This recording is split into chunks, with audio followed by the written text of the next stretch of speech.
or in the matter of the application for approval of the ancillary services procurement agreement or ASPA between the National Grid Corporation of the Philippines and GCP and the Western Mindanao Power Corporation with prayer for this issuance of provisional authority.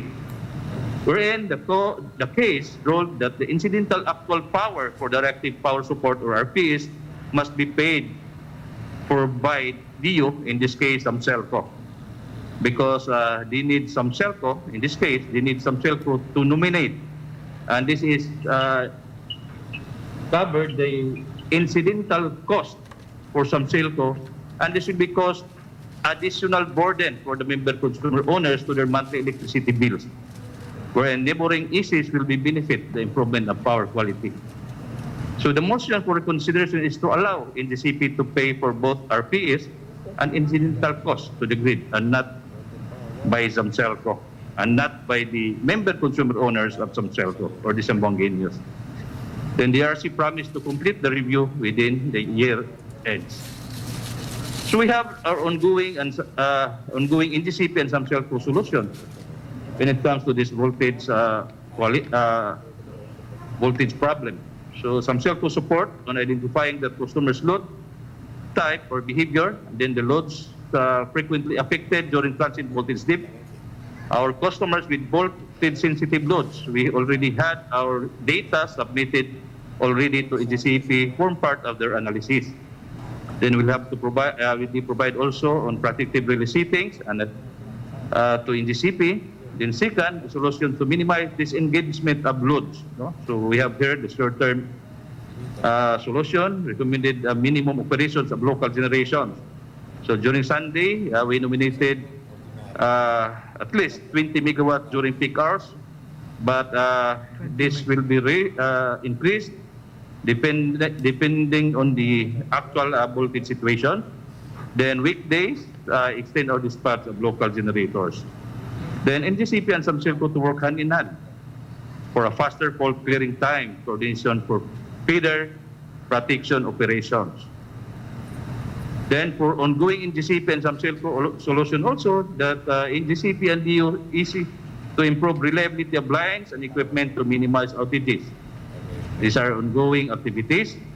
Then NGCP will assess ZAMCELCO and other DUs enlightening the double Northwestern Mindanao area customers on voltage fluctuation issue in ZAMCELCO ongoing comprehensive study of the system, including protection settings coordination, load flow and short circuit analysis, where in fact our phase 1 already done and phase 2 for mobilization with the hired third-party contractor. So another proposed solution from NGCP, this is under medium term, is the replacement of HBC Styristore control reactor at Naga main substation. So these are the updates. The project was awarded already. And then the issue is the equipment and technical support will be sourced outside or far coming from foreign technical support. Then second is the completion of Kaswagan Lala 230 kV transmission project, and then targeted in the fourth quarter of this month. I don't think so if this is still the target. Then for the long-term solution, this is the completion of interconnection project, a high voltage DC project targeted by next year, December 2021. Then the completion of Lala Mindanao 230 kV transmission line project targeted by the year 2025. And then lastly is the local generation within Zamboanga City. So these are the monthly occurrence of voltage fluctuations from January up to the present, up to October. So as shown here in the graph and in the data or figures, that only last March, April, and May, we have a huge number of fluctuations or occurrence within the entire coverage area of ZAMCELCO, but we're in fact, because of our corrections in our distribution system, together with NGCP, it will go down. But if you have to take a look for the month of September, We have 11 occurrences. Next slide, please. We have 11 occurrences, but most of those occurrences are trippings coming from outside of the ZAMCELCO coverage area. The one, those in red font. So for September, we have 11, but 7 of 11 occurrences are outside the jurisdiction or coverage area of ZAMCELCO. Example, there was a tripping of our neighboring co-ops from ZAMCELCO 2, tripping of substations and tripping of 69 TV line, and also tripping of 100 TV line along Zamboanga, Nagamin. So, in short, we still experience voltage fluctuations, even that the causes are not within or not under control of ZAMCELCO. So these are the load balancing of our feeders that we did since we are installed here in ZAMCELCO. We only have 2 feeders that not yet completely balanced.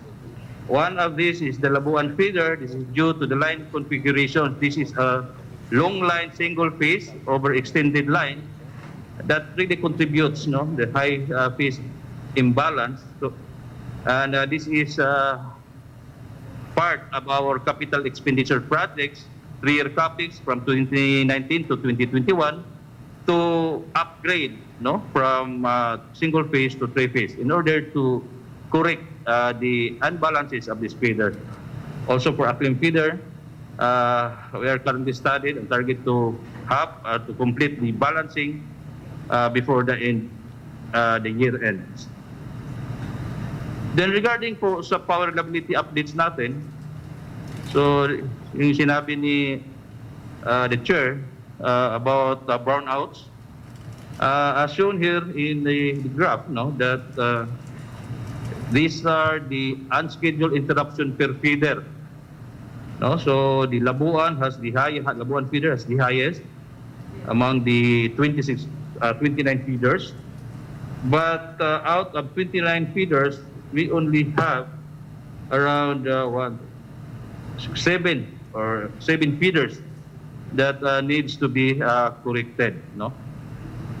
So some of those feeders don't have any frequent brownouts.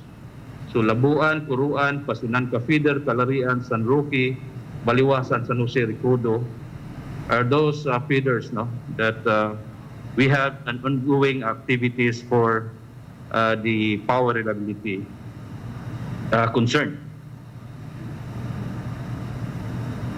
So if we have to take a look with the standards, NIA coming from NEA, NIA standards of reliability indices, our report shows that from January up to October, we are complying, we are within the what we call SID, the Systems Average Interruption Duration Index.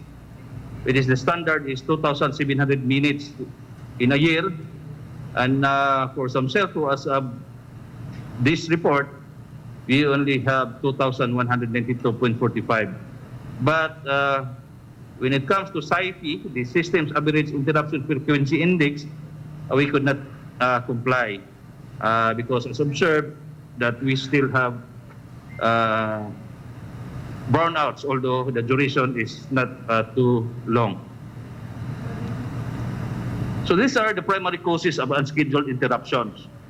First is the vegetation, trees in contact with energized circuit of power lines. The natural calamities like what we experienced yesterday and the past weeks, couple of weeks, that there has a heavy rains, strong winds, then pilferages causing short circuit, particularly when raining. foreign animal intrusion to power lines and equipment, dilapidated defective equipment and line hardwares, overloaded distribution transformers and feeders, uncoordinated protective devices, broken wires like primary and secondary jumpers, because most of the lines of ZAMCELCO, distribution line of ZAMCELCOs are dilapidated, feeder load imbalances, overloaded feeders, particularly Mercedes feeders, almost double of the capacity of wires or the feeders, then tripping due to miscoordination protection settings. These are the updates about power substation loadings. As of today, we only have 3 that we consider loaded substation. And these are the substation 120 MVA here in Putik. The other one is the San Jose Guso, 20 MVA. Then the other one is from Sangali with 81% load. Although the proposed Mercedes power substation will address the current overloading of Putik and Sangali substations. Then for San Jose Guso substations, this is the updates that we have to install additional 20 MVA. And within the year, I think we can go with the bidding. So to continue, these are the photos of the causes of the unscheduled interruptions, the foreign animal intrusion to power lines and equipment, then the dilapidated defective equipment and line hardwares, the substandard line clearance, line clearance of the telco lines and the cable network, cable TV network, and broken electrical poles. Por eso quiere kita sabi, el-update sa These are the sir, movitations and kahit in contact with the energized circuit, power line, gente siyempre illegal handa na connection, opisina de ustedes para man-register. vehicular accidents. Okay. So pakimoto sir, from Monday to Friday, vosotros. The low-lying telco and cable companies. Work with Yamon is from Mondays to Thursdays. We observed a lot of disturbance or unscheduled that resulted to unscheduled interruptions due to this low-lying telco and 8 a.m. cable to 3 p.m. Okay. companies. Hasta cuándo, sir, no? Comelec, up to next year ba? LDAT on registration Yeah, wala period photos here. until September. Then we also issued notices for Next public year pa yun, information no? Okay, so through our Facebook page and to presently, our sir, at least how many website registered regarding, voters ba kita tiene na Ciudad de Zamboanga? also to the presently? anti-pilferage under Republic Act 1732. 5,000 for amo lang yung So these are the plans and programs and the ongoing activities of ZAMCELCO to improve the terms in terms of quality and reliability. Okay. So, So we 185. Na most probably, divided baka the similar lang entire coverage area of ZAMCELCO into 5 numero areas. na We district call two. this as the area engineering concept. The primary objectives of this area engineering is to closely monitor the different areas under several feeders for immediate action and response to complaints coming from our inputs. Then each engineering areas has its own area head, area engineer, and maintenance crew that will respond to consumers' concerns and complaints. So these are the composition of our area engineering. Under the Putik substations, we have 8 feeders, Arena Blanco, with the corresponding connected barangays and at least barangays, 70, sitios, and other big establishments, commercial and okay. some industrial.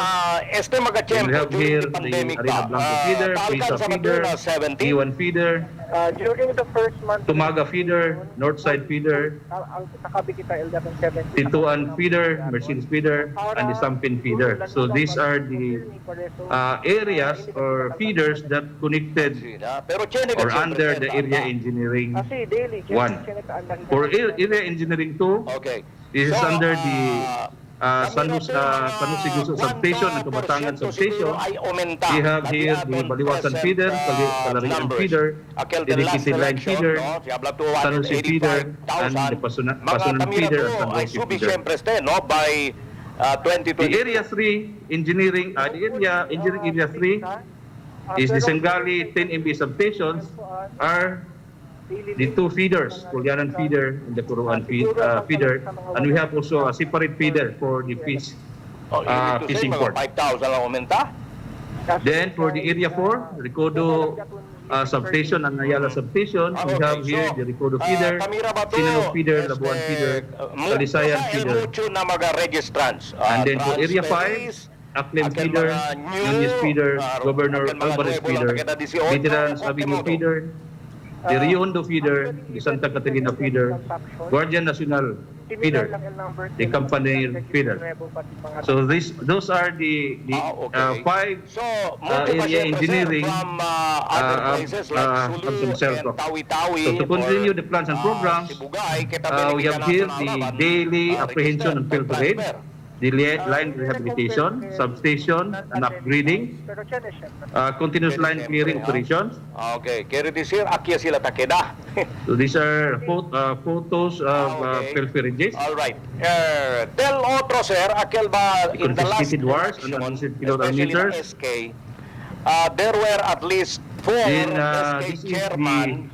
We have also the distribution system study and protection settings. So the first phase of the distribution study and protection settings covering the Kamansili, Sangali, and Putik substations where we hired a third-party consultant, contractor, or expert to assist ZAMCELCO on the receiving of our protection and line sectionalizing equipment. For Kamansili and Sangali substations, the receivings are already executed and done. Then for Putik substations, it's targeted to complete by the end of this month of November. Then for the second phase, or the phase 2, the distribution study and protection settings covering the Kabatangan, San Jose Buso, Recodo, and Ayala substation. The contract has been awarded to the winning bidder and now waiting for the schedule of mobilization within this month. So these are the result also of our line clearing activities and vegetation control. This is about 800 kilometers in all feeders. Okay. Right. These are the corresponding cleared in terms of percentage.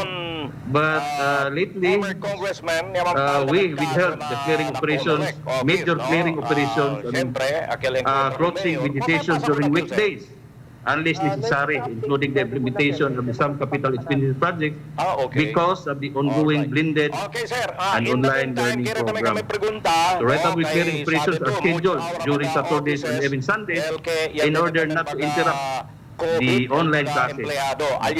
Then ZAMCELCO, to help our personnel, is planning to engage with a third-party contractor on the right-of-way clearing activities. So these are also the other activities. These are programs. The replacement of defective reclosers or circuit reclosers, and the installation of other sectional sub-feeders with the new reclosers and fuse cutouts. Okay. So we have here our new 18-unit strip reclosers available Now, what about akil at mga, the for warehouse. example, nuay quarantine pass, These are the sir, ongoing okay? activities. Del otro, yadali sila quarantine pass, So kung akil the mga installation of fuse 21 cutouts and para proper fusing. 60, di ba? Akil We quarantine already passes were installed distributed 84 fuse to cutouts, but we have persons with ages, available 300 21 to fuse 60 cutouts. lang, yadali.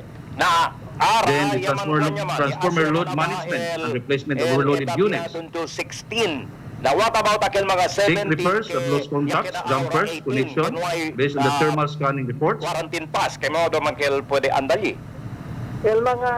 Also, installations and utilization of new improved devices and equipment tools to upgrade our old So far, system.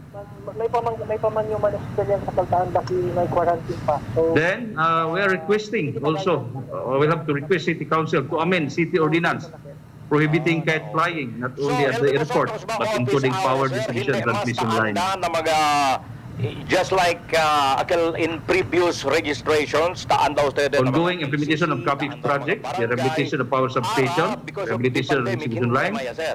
massive meter replacement, installation of ZAMCELCO field offices to selected areas to bring service closer to the INCOS. One in Mampang and one in Recodo.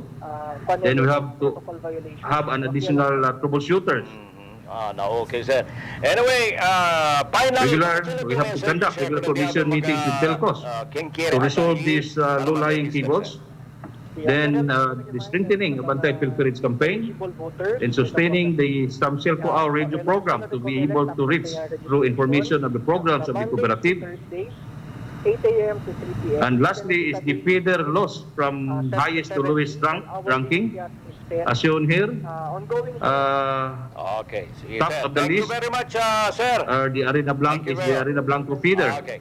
Sir, with 1.5 million as of this month of September, 1.5 million kilowatt hour losses of energy, equivalent to 42%. Then for Santa Catalina, 1.2 million. 1.2 million also for Paso Nangka, but this is subject for recomputation because of load transfer. Mercedes, 952 million kilowatt hours. In San Roque, 963 million. 963,000 kilowatt hours. Not million, sorry. 963,000 kilowatt hours. So these are the monthly losses. The top 10, the top feeders here are those consumers at the Muslim areas. No? So that's all with our presentations, and I hope some of your possible questions has been answered with our presentations. Thank you very much, Engineer Chu. I just have some minor concerns. Number one, you mentioned about the tangled, unsightly line wires, This is actually being complained by a lot of our residents. In fact, the City Council has passed several resolutions to this effect. But up to this time, we have not seen any tangible results from these resolutions that we passed. So I am just wondering, whose responsibility really is it? Because I understand we also have an ordinance wherein it is prohibiting people from planting trees or plants that may grow too big, too tall, that could affect our lines. But I just want to find out from your end, being the company that is distributing lines, what is your responsibility in as far as the trimming down or the pruning of trees that are affecting our lines, is concerned? What is your role in as far as that is concerned? Thank you for mentioning about the ordinance number 237, Mr. Chair, and this is a big help. And we are asking the City Council to keep on helping us, ZAMCELCO, to particularly in implementation of this ordinance. We're in fact, first, for the land clearing, as what I've said, that we have a very big problem with the vegetations in our lines that's resulted to frequent unscheduled power interruptions, but only to those areas, particularly in mountain barangays. But as what I've said, that during weekdays, we could no longer have our line clearing because of the online class. But during Saturdays and Sundays, we schedule the major activities, particularly for land clearing. Second, for the low-lying cables, we are kept on communicating with telcos because most of the low-lying cables are not the line of ZAMCELCO, and it is with the telcos and the cable TV network. We really wanted to clear all of those low-lying cables.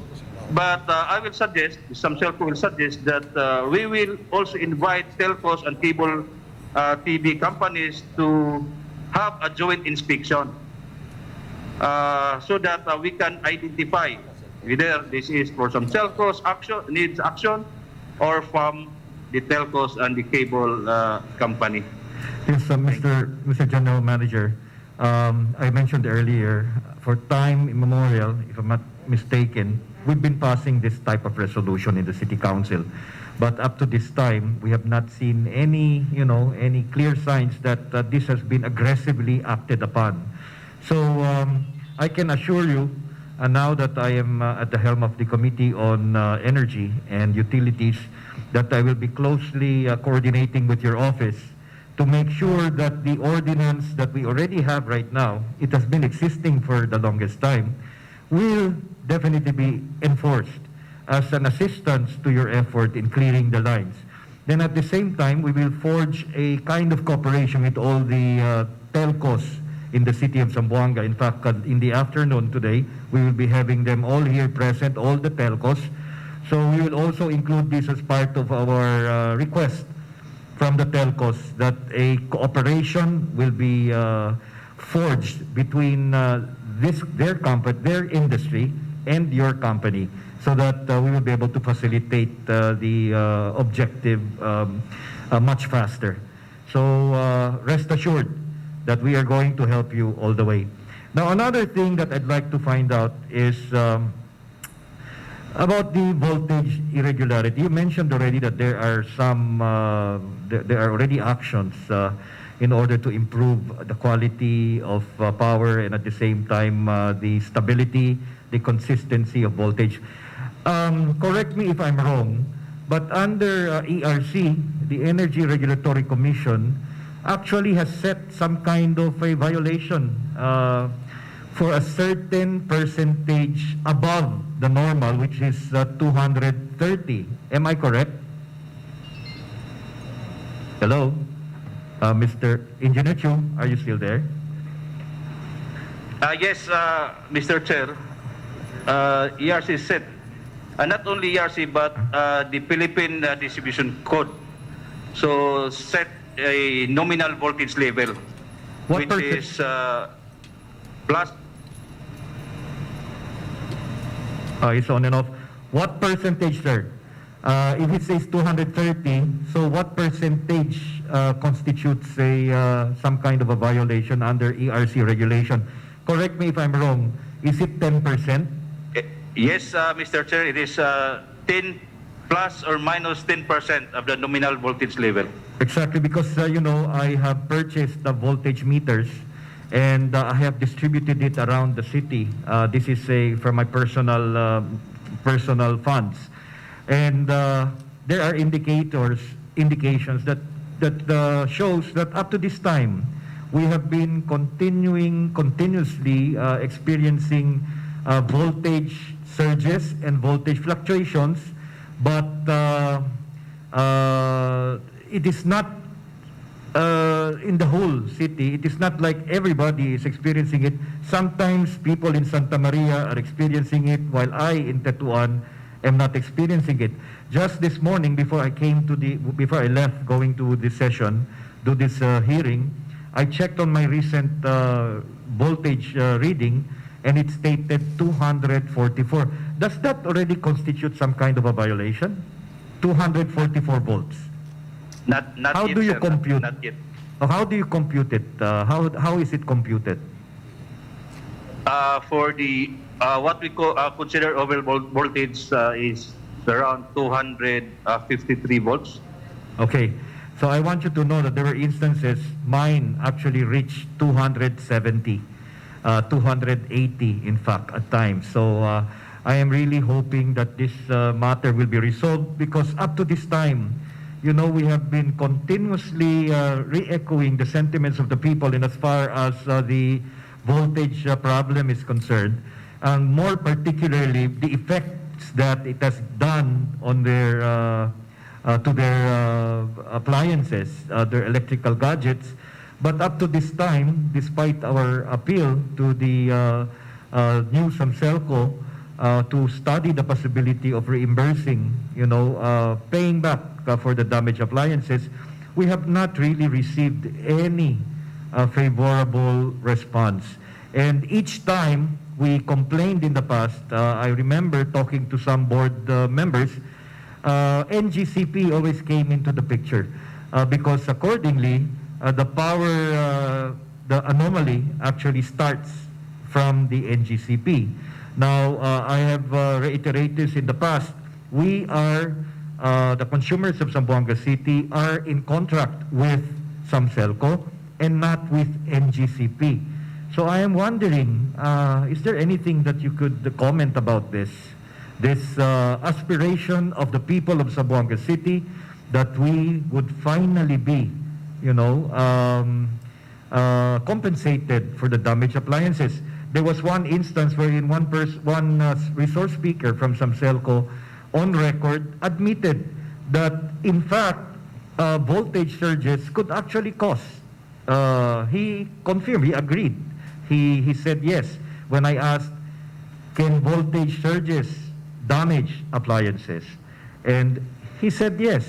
But when I asked, can we collect from ZAMCELCO? And the response was always the same. So that it cannot be done just like that, that NGCP holds part of the responsibility. So how are we going to address this problem? Because right after this, I will be telling people again, I will tell them exactly what ZAMCELCO will be saying today. This is Mr. Chu, Mel Chu, the ZAMCELCO IM technical head. And I would like to answer partly also the question on voltage fluctuation. If you recall in the presentation made by Engineer Chu, the GM, we said that there are three components that cause voltage fluctuation. The source, which is NGCP, and us, and external factors. Let me cite you an example that we are experiencing, not to blame NGCP or what, but if there's an outage in a 69 kV line somewhere in Zamboanga del Norte, there's an effect to us here because if there's that outage, we are affected here. So that means not only us alone. So that means if ever there are those disturbances occurring, we have in our means a limited correction, voltage correction. And that's why in our substation rehabilitation, we already installed or requested power transformers that have on-load tap changer, because from time to time this can address the voltage fluctuation. So if the voltage is low, we can adjust the tap setting to such that the voltage at the distribution level is high, is normal within standards. And we mentioned also that if ever there are disturbances in the grid, as much as possible, we would like to solve them. But in these instances, not all of them can be addressed by ZAMCELCO, by on-load tap changer, and we are employing in our solutions AVRs and also voltage capacitors. But these are still in the planning stage because right now we are still studying completing the data for our distribution system, because we cannot run short circuit studies, load flow, etc., to determine the impact of what devices to place, because for a long time, the data on the distribution system is not complete because there were additional facilities, and we wanted to know exactly what are the parameters of the distribution system such that electrical studies can be conducted accurately such that we can pinpoint solutions. So while we mentioned capacitor banks in the distribution level and AVRs, these are still in the planning stage, while some of them are already purchase requisitions, but where to apply them is the particular issue here. And in fact, we mentioned already that the system protection, because every time there's an outage outside of ZAMCELCO franchise, we would like to set our relays in coordination with NGCP, and we've been talking to them such that it will not put additional disturbance. So yun yung challenge, and based discussion with NGCP, they will be still talking to the other electric cooperatives. So it is still a continuing process, because what we have reported earlier by the GM is that we are about to complete the 3 substations, and there are 4 substations still to be studied. So be assured that we are doing our best to address the voltage fluctuation at the utilization level, because I understand the contract with MCOs and ZAMCELCO is with ZAMCELCO, not with NGCP, but we are affected by disturbances in the grid, so that the solutions of NGCP are also our solutions, like the WMPC, reactive power supply, or the ASPA, because if there's that ASPA, any voltage fluctuation will be addressed also. There are other solutions, but at this stage, we will not yet reveal that. Well, thank you very much, sir. Actually, I will not want to dominate the query portion because there are other people who want to question. But the thing is, I just want you to know this is the frustration of the people of Zamboanga City. A lot of our appliances are getting damaged. You've been mentioning during the report earlier of the general manager, they were mostly technical terms, and ordinary people would not be able to comprehend what we are really talking about in as far as solutions are concerned. What they really want to see is ZAMCELCO coming out with a statement and categorically stating whether or not, they are capable of compensating people's damaged appliances. Because bottom line, most of the people of Zamboanga have only that concern plus the blackouts. So that is really something that I hope one day you will be able to address, because this representation actually passed a resolution after conferring with NEA, not NEA, but ERC in Manila. When I came back, I passed a resolution requesting ZAMCELCO to come up with an online system wherein people will be able to monitor actual time the voltage reading of particular areas. That they say for each feeder, people will be able to monitor the voltage, because that could actually be a basis when people put forward a complaint. They can always make that as a reference. When the power reached 280, 290, and that's the time my appliance got damaged, then definitely there is a connection with the voltage irregularity. That is actually the point that I am driving at, sir. So I hope for the end time, you will be able to really address this. Maybe you and the NGCP should really be in close monitoring in as far as our voltage is concerned, so that you will know who is really to be blamed. But then as far as the consumers are concerned, we are just affected, and we can only see at ZAMCELCO being the company that we are in contract with as the one who is supposed to help us out get the compensation for the damaged appliances. Anyway, we have seen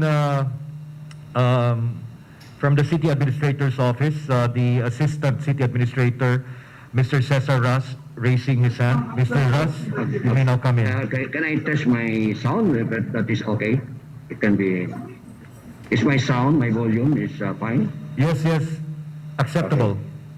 Okay, that in regards the ZAMCELCO GM mentioned about the ordinancer. No? Mr. Chair, we already submitted the draft ordinance, no, through our city legal office or to transmit to the Sangguniang Panglunsod. That was submitted to us October 16.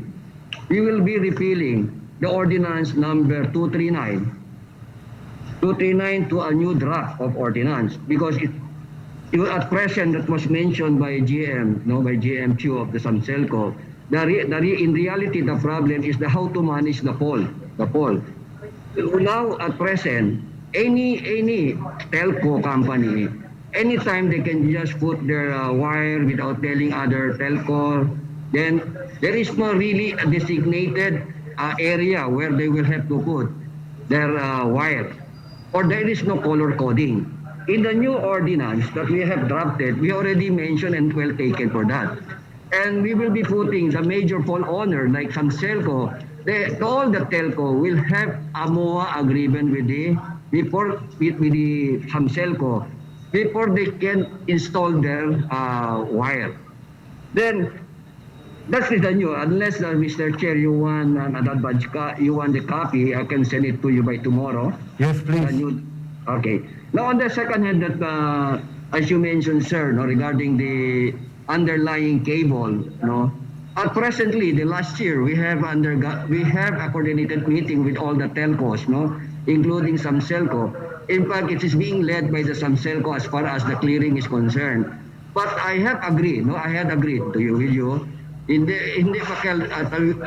if it's not really a significant, because what is happening, what is happening today, we are more on the reactive, no. Once there is a complaint, that's the time that's the time we move and clear the area. Now, presently, that is what we are doing. Now, Kalba. Because the telco group, no, we made a telco group communication through Viber, no. Through Viber, we discuss all the problem with that, and this is being led also by our ZAMCELCO group. So any complaint like underlying or any fault, tumbaya is being reported to that Viber. But with the new draft of ordinance, when it is being finalized, no, the next move, so that we have a significant clearing. We will now execute an EO to clear all the wire. Once the new ordinance will be in effect, the next move will be creating an official EO that all the telco will be involved in the clearing. So that's the update, sir, Mr. Chair, regarding your query. Yes, noted. Actually, yesterday it was presented to the City Council, wherein some of the councilors are in fact interested to be authors of. Now, I just would like to mention also that it is not only the city government itself that is really supposed to be doing this work, aside from ZAMCELCO, but the barangays should also share that responsibility in as far as identifying the areas that have to be worked on for the trees that are already affecting the lines.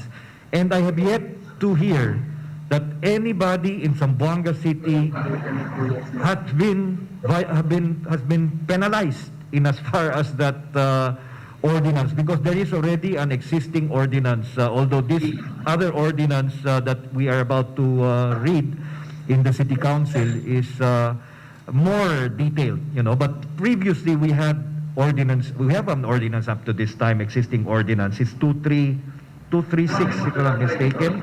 Prohibiting that is the vegetation side of it. In fact, the trees, the kind of plants have been identified already. Now, unfortunately, we see a lot of these plants already, touching the wires, but nothing has been done. Nevertheless, thank you very much, Assistant City Administrator Cesar Ras, for participating. Please stand by. Please just join us until the end of this webinar. We now have Mr. Engineer Efren Wee, who would like to participate. Engineer Wee.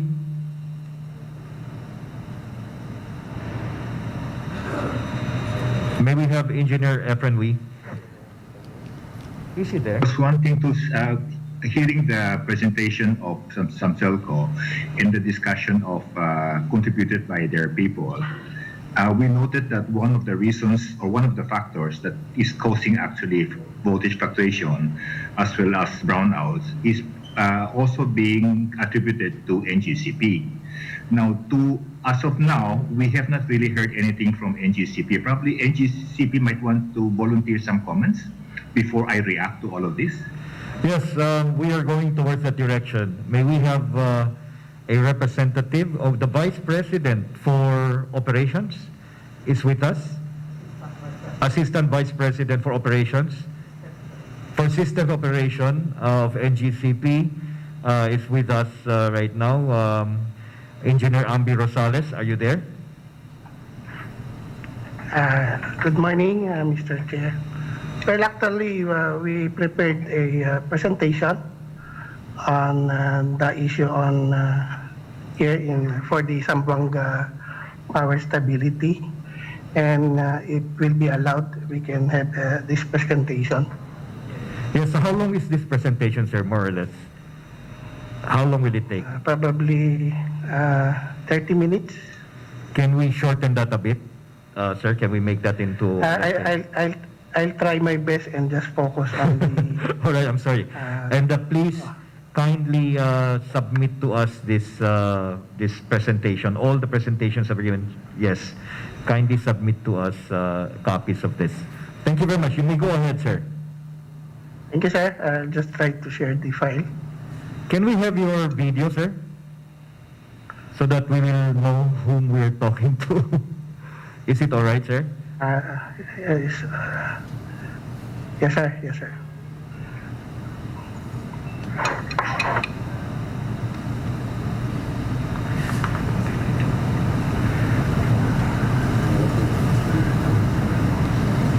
Can you already see the material, sir? Yes, we can see it. We can see it. Hello? Yes. So, good morning again, Mr. Chair, DP Alago, and to honorable members of the Energy Utilities. And to everyone, good morning po. I'm Ambi Rosales, Assistant Vice President of the Mindanao System Operations. So we prepared a presentation to shed light on the power stability issues in the Zamboanga Peninsula. So just give a short background for our outline of presentation. Then actually there are three major issues in Zamboanga, and what were the actions done already by NGCP to address these three major issues. First is the under voltage, in which we are already talking all throughout this morning. Then we would like to include frequent tripping of WNPC because of this actuation of negative phase sequence caused by imbalance. And then the disengagement of customer load that resulted in actuation, sir. And then our technical solution, short term, medium, and long term, and way forward. No. So just a short background, sir. The configuration of the Zamboanga Peninsula, it's a very long line length, around 350 kilometers. And actually, it is connected through the Baloy substation. So, and the only generating units in this area is the WNPC. And what we are encountering here is an undervoltage issue because if ever there's a shutdown or no nomination from customers, WNPC will not run, and then we will be experiencing undervoltage. So what is this undervoltage? It usually occurs when the voltage is already below the standard level. Actually, the normal threshold is plus or minus 5% of the normal value, and the emergency state is already plus or minus 10%. No, so a simple analogy: if this will be based on the water supply, it's a very long pipeline. So if there's no initially the gripo here has a strong pressure, then as long as you go on down to the Pitogo, very low pressure. So the same with the voltage. So if there's no local generation, you will be experiencing a very low voltage here. So that's the background. And for the three major issues, issue number one, under voltage. No, actually in July 2018, we had already installed 2 by 7.5 megabar capacitor at Pitogo. Same din in the fourth quarter of 2019. We also installed 2 by 7.5. And just to compare, the 2015 wherein WNPC was still under the NPC portfolio, 10 units were operating during that time. The blue bar graph is the number of violation encountered during on a monthly.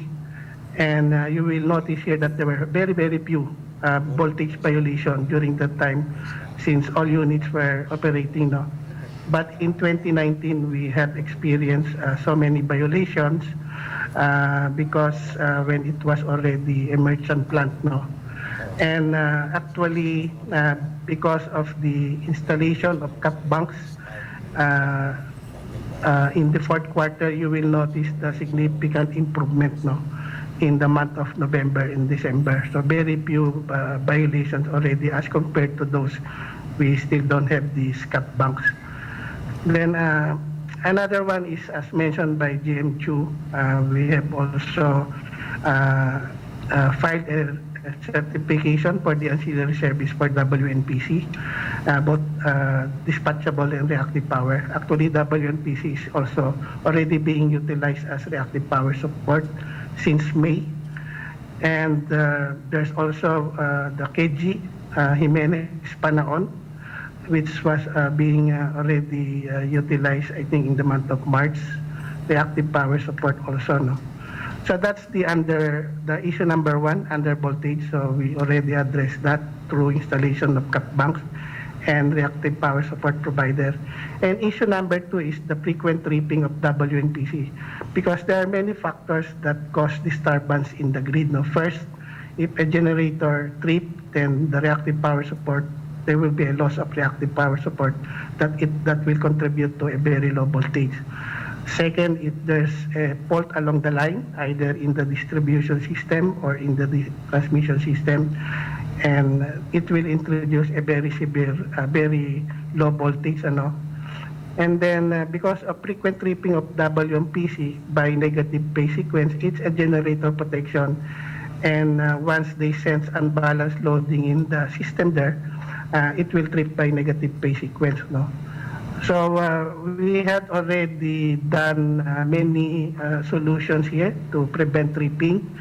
I'll just skip this one, and just to prove that we have already addressed the frequent tripping. This is in accordance to Philippine Grid Code. The setting of this is the setting of the generating unit, which is set at 20%. The green line graph, the blue line graph, and the red line graph. These are when it breached the negative protection setting. What we did here in GCP conducted transposition in the transmission line, in the 138 kV line from Aurora, Nagamin, Zamboanga. Transposition, we transpose the physical connection of the lines in order to bring it down the percent current unbalance. So the green line graph is the resulting unbalance factor in which we were able to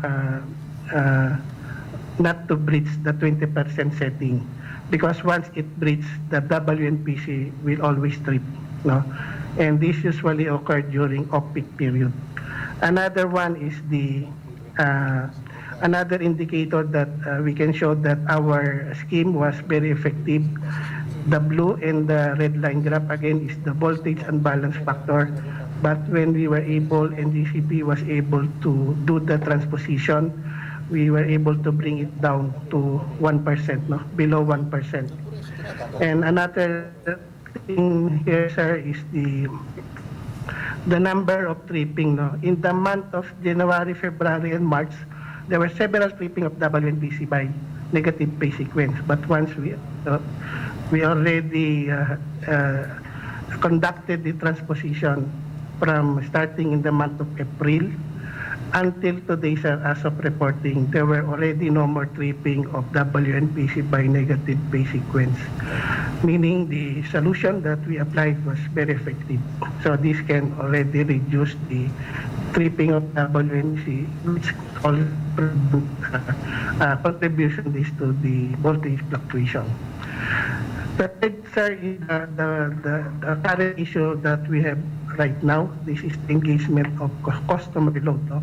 I would like to emphasize this is this engagement of customer load resulting to voltage fluctuation.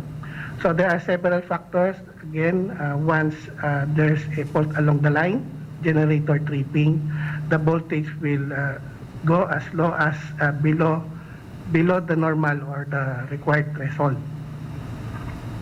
So during that time, for example, no disturbance in that area, the voltage is being maintained within the normal threshold. And then once there's a force outage of line or equipment in the area, the voltage will dip down below below 90% of the nominal voltage, and there will be a severe drop in voltage, which would result in the automatic disengagement of customer load. This is those loads sensitive to voltage. So here, the voltage will be in the area of the under voltage. And then because this load will automatically disengage, there will be a loss of load. No? Loss of load. What would happen as a consequence? Because of loss of load, the voltage will suddenly shoot up to as high as more than 10% of the nominal. So we will be now experiencing over voltage. And now, once it already normalized, it will be returned to its normal. These downs and ups of voltage, as experienced in the Zamboanga Peninsula, is commonly known as the voltage fluctuation. That's why tinawag siyang fluctuation, nagpa-fluctuate po talaga yung voltage, downs and up, downs and up, downs and up. This is the voltage fluctuation. And the issue there is that the customer loads are the one automatically disengage, no?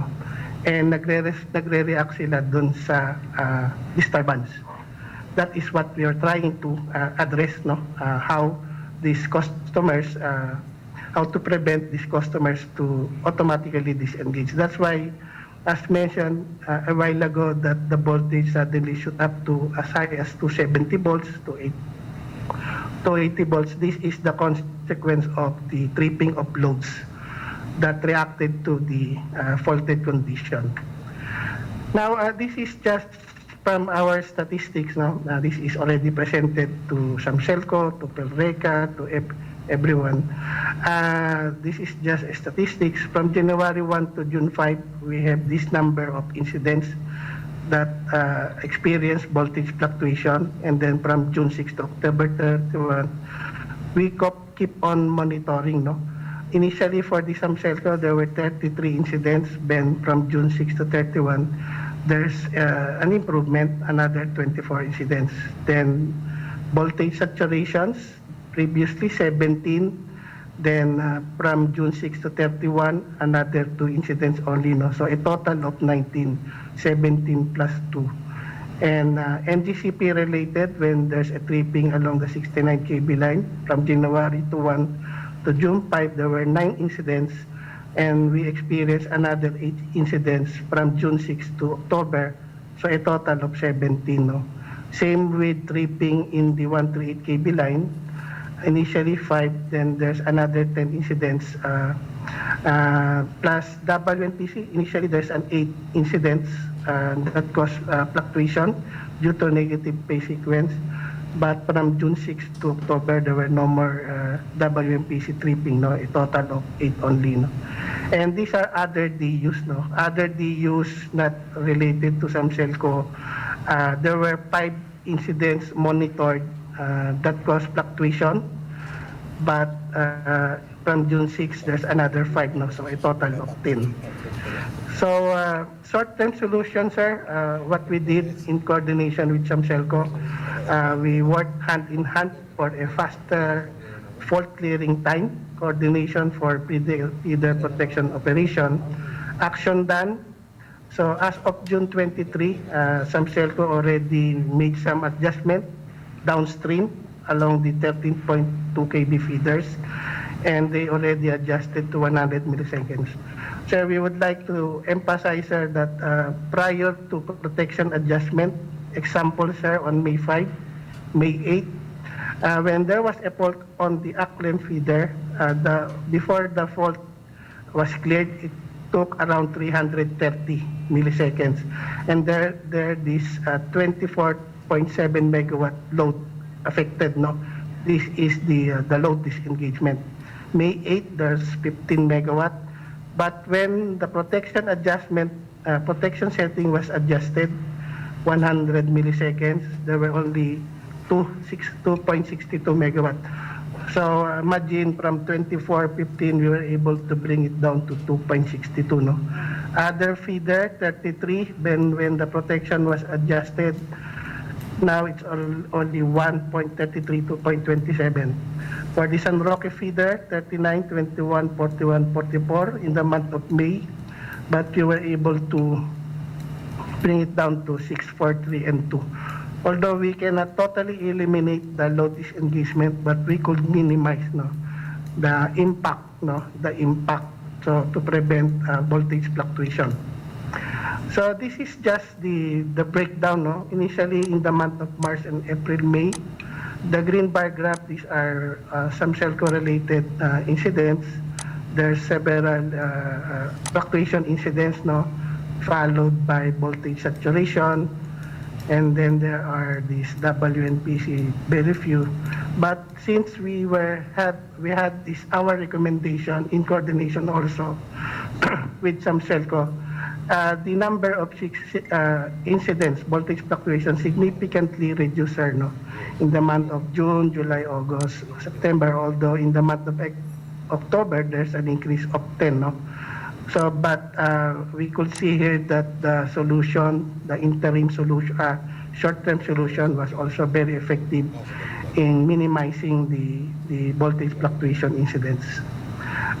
This is just for appreciation, no?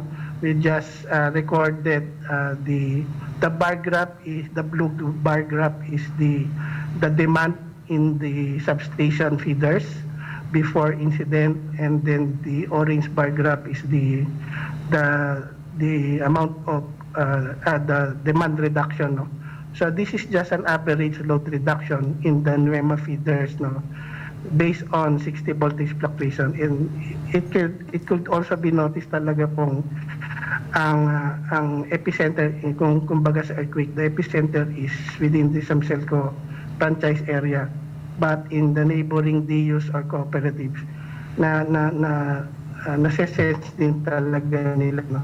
And this could also be attributed because of of the configuration, of a very weak configuration in the Zamboanga area, no, because of the very long lane, and also because probably due to limited number of generating units running during the time. Now, these are just the details of the 10 incidents in the month of October, and during our meeting with ZAMCELCO last September 24, we're trying to adjust the 69. Previously, the protection was already adjusted in the 13.2 kb feeders, but now we are trying to do the adjustment again in the 69, and we're just waiting for the adjustment for the remaining 69 kb relays. Now, awaiting for further implementation, again, as mentioned, completion of ZAMCELCO's remaining 69 kb protection sa faulty type adjustment. And then we already sent a letter, no? NGCP sent a letter already to all the other DUs in the northwestern Mindanao area to provide our requirements so that we could conduct a simulation and provide them the required setting like what we did in the ZAMCELCO. And this is what we'll just await for their submission, and once they submit it, we'll provide them the setting, and then it will all depend on the other DUs to adjust the recommended setting of NGCP. Now, another 3 is the recommended output of WNPC during Sunday, no? During that time, before we observed that in the month of March, April, and May, there are many incidents that resulted to fluctuation, and we found out that there's no generating units operating during Sunday.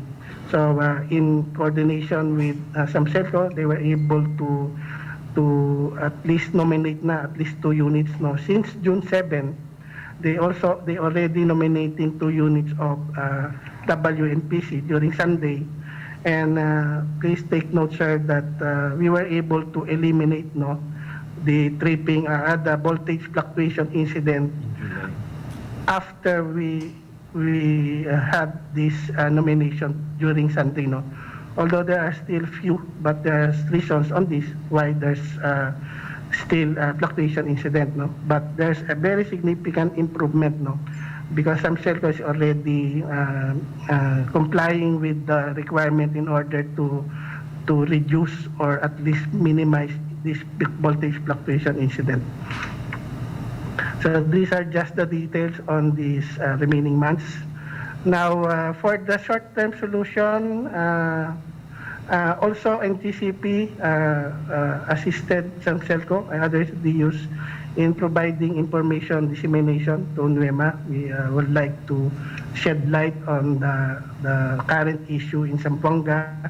So actually, in July 17 and 23, there was already a guesting of NGCP to meet the customers program. It's a televised program. And then we brought to public this notice, yung press releases, the appeal for multilateral solution to Zamboanga Peninsula power stability issue dated August 4. Same with NGCP, urges government to address Zamboanga Peninsula power sufficiency woes. No, it was released on August 5. Other information dissemination was also being we had also a virtual meeting with PILRECA. No, we already raised this issue also with PILRECA, and then we also shed light to Mindanao Development Authority.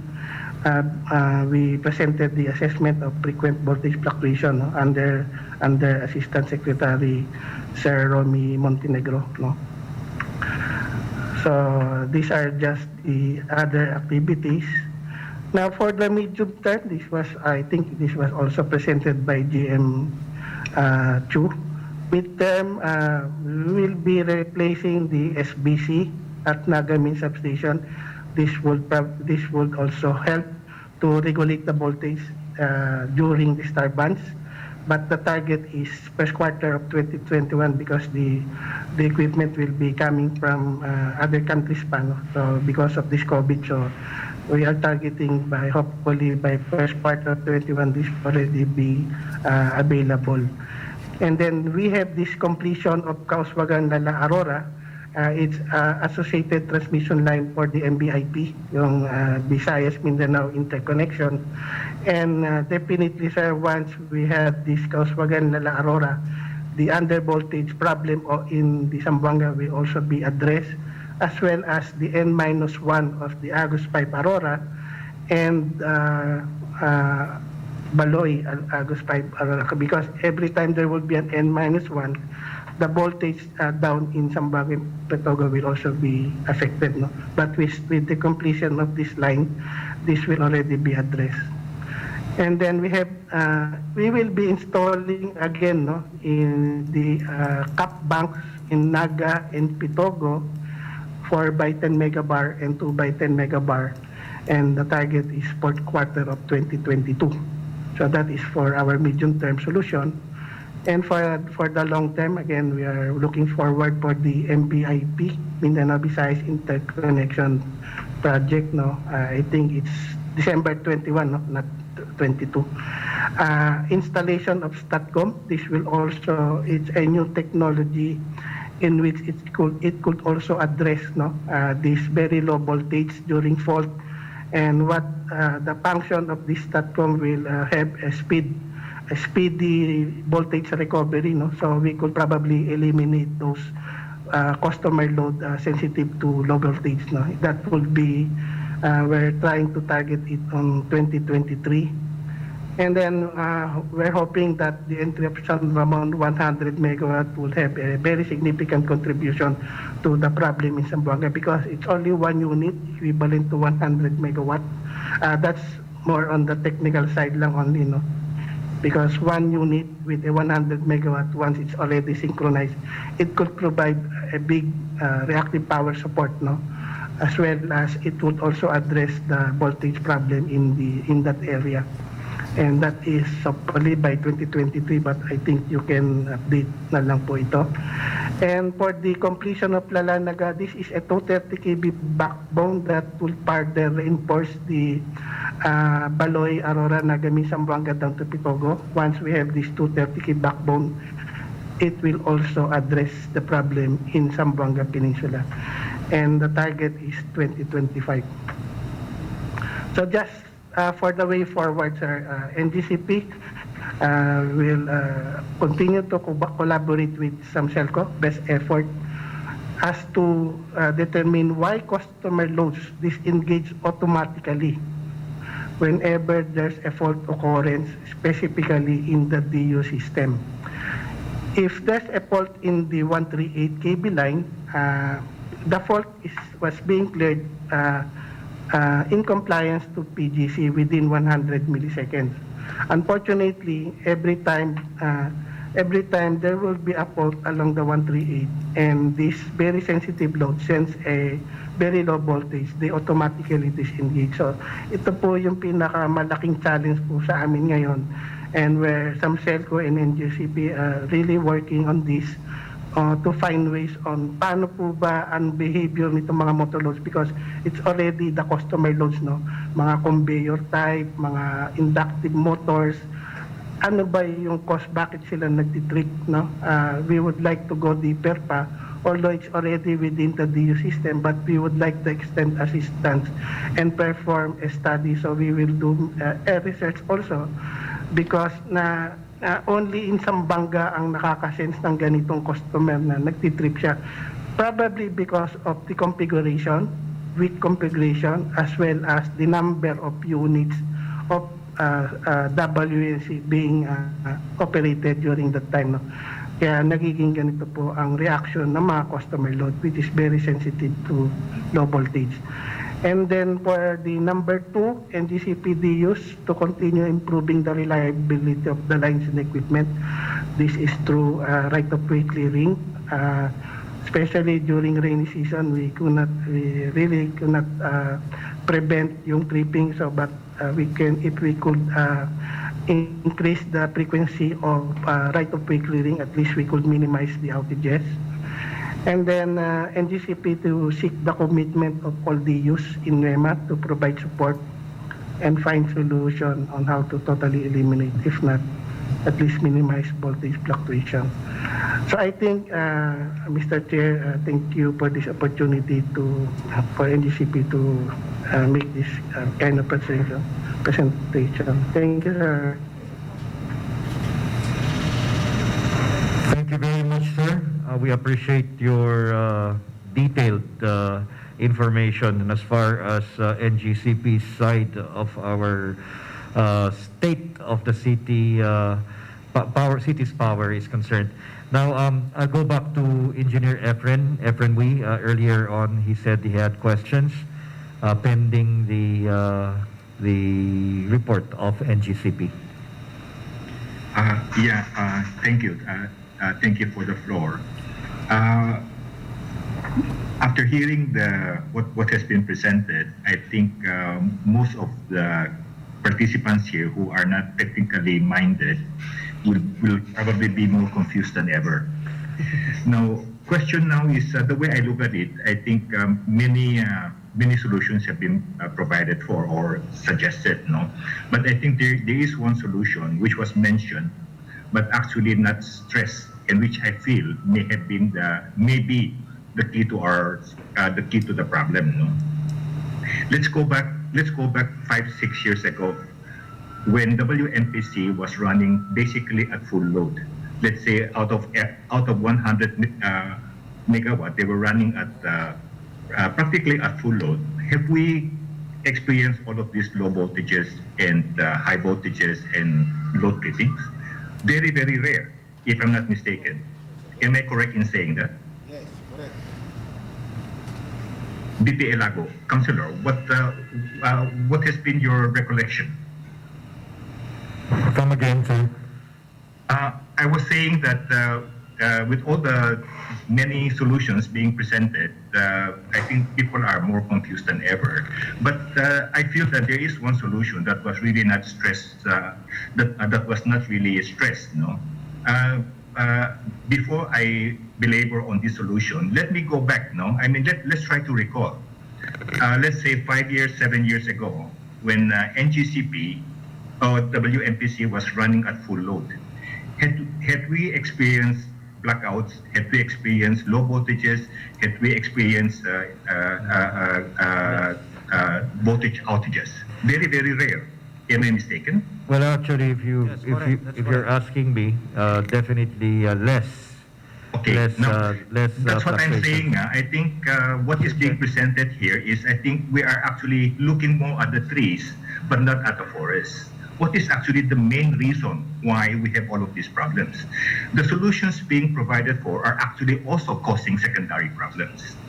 Like, for example, the capacitors that NGCP has put in. These are actually the primary cause for very high voltages. I don't know if you realize this.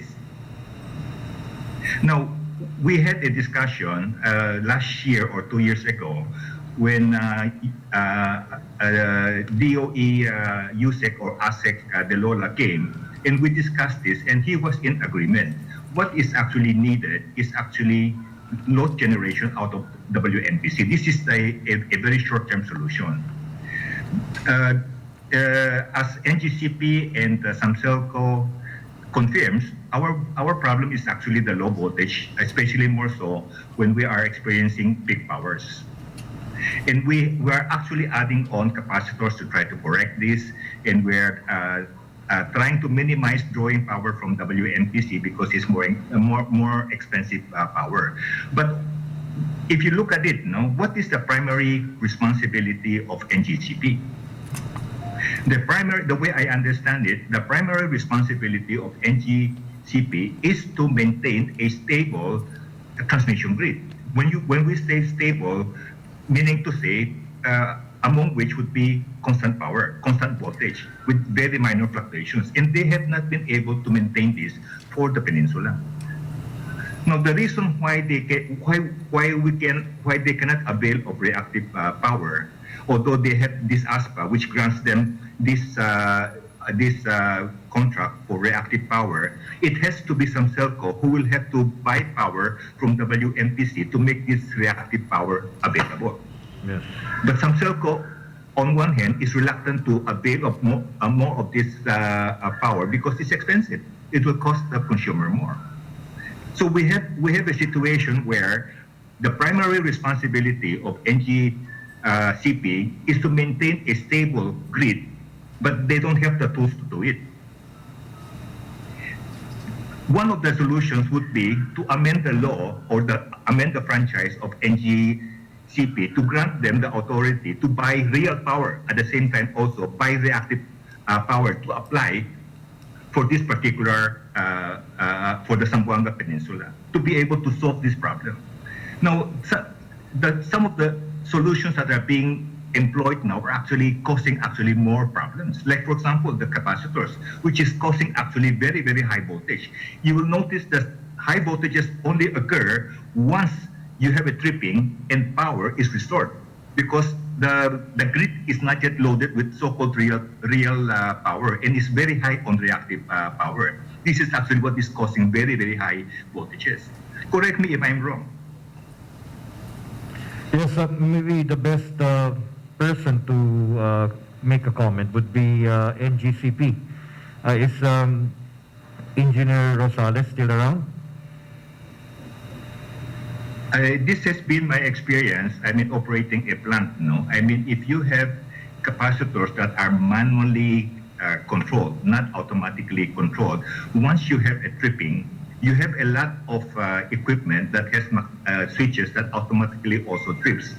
Once power is restored, the capacitors normally, when they are manually operated, when they are already on, you have no real power to compensate for the very high capacitive load, and that is causing actually very high voltage.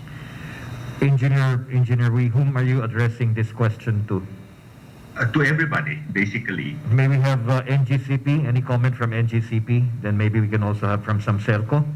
ZAMCELCO can comment on this. This is actually nothing to comment about. This is actually electricity 101. You can learn this from the books. It's there. Yes, sir. So what is the intention of Mr. Wee, Engineer Wee? My intention is that the solutions that we're offering is actually causing more problems for the system. Okay, that's why I need to hear the comment of NGCP. Is Mr. Engineer Ambi Rosales still Yes, sir. around? Yes, sir. Yes, can you please comment? I just want to hear your side also. Yes, sir. Actually, Mr. Wee is correct because NGCP did not focus on the dispatch output of WNPC, no? Because right now, sir, we're implementing the interim dispatch protocols, no? So when a customer nominates to a generator, then that would only be the one to be scheduled and be dispatched in the real time. So we cannot just simply provide dispatch instruction to WNPC to operate all units, because once they synchronize to the grid and there's no BCQ with the customers, so it cannot be settled, no. And the NGCP has no jurisdiction on the manner on this kind of protocol, no.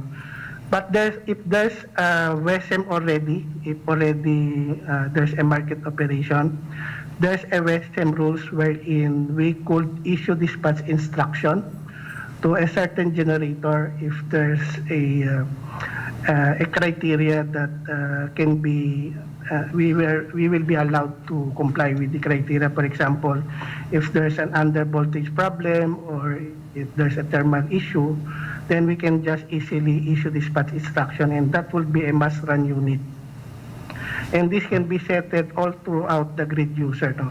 So for now, we will just stick on the nomination of between the DU and the generator. For the over voltage, actually that's correct. But this is just a consequence of the tripping of load. When the load disengages, then the consequence will be really an over voltage. So what we're doing here is to trip all cap banks, to switch off all cap banks, because during normal condition, all cap banks are operating, no, to address the under voltage.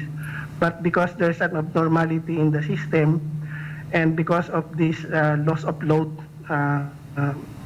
the consequence is to the voltage to shoot up. That's why we need to shut down or to automatically trip the cap bank. But the cap bank is not the problem of over voltage. That is just a consequence whenever there's a loss of load tripping.